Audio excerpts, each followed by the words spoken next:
La gran diferencia entre la llegada de los británicos, los franceses, los alemanes y los españoles es que en los primeros casos el único objetivo era económico.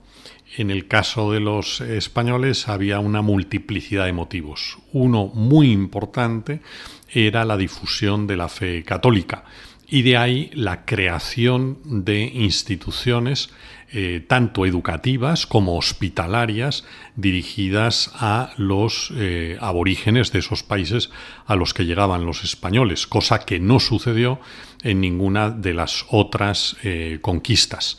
Es muy significativo, por poner otro ejemplo, que la primera universidad anglosajona establecida en Estados Unidos es un siglo posterior a cualquier institución académica de las promovidas por España a lo largo de todos los imperios que fue conquistando.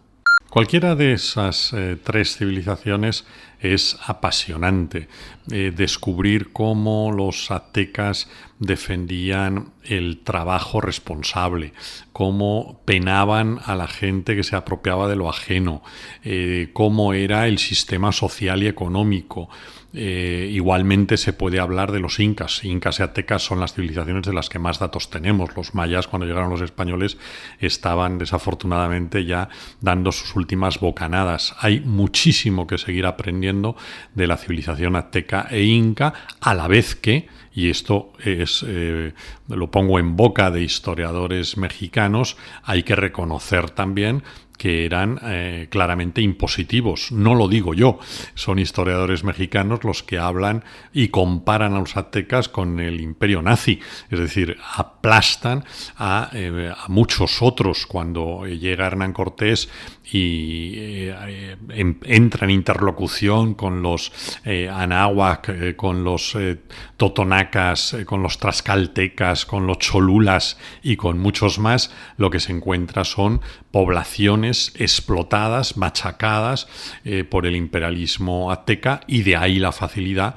con que es capaz en muy pocos meses de conquistar y someter un imperio supuestamente mucho más poderoso que los apenas 120 personas que a él le acompañaban con 12 carabinas de la época. Es decir, si no hubiera encontrado ese resquemor en todos los pueblos que le apoyan, hubiera sido absolutamente imposible la conquista de Tenochtitlan.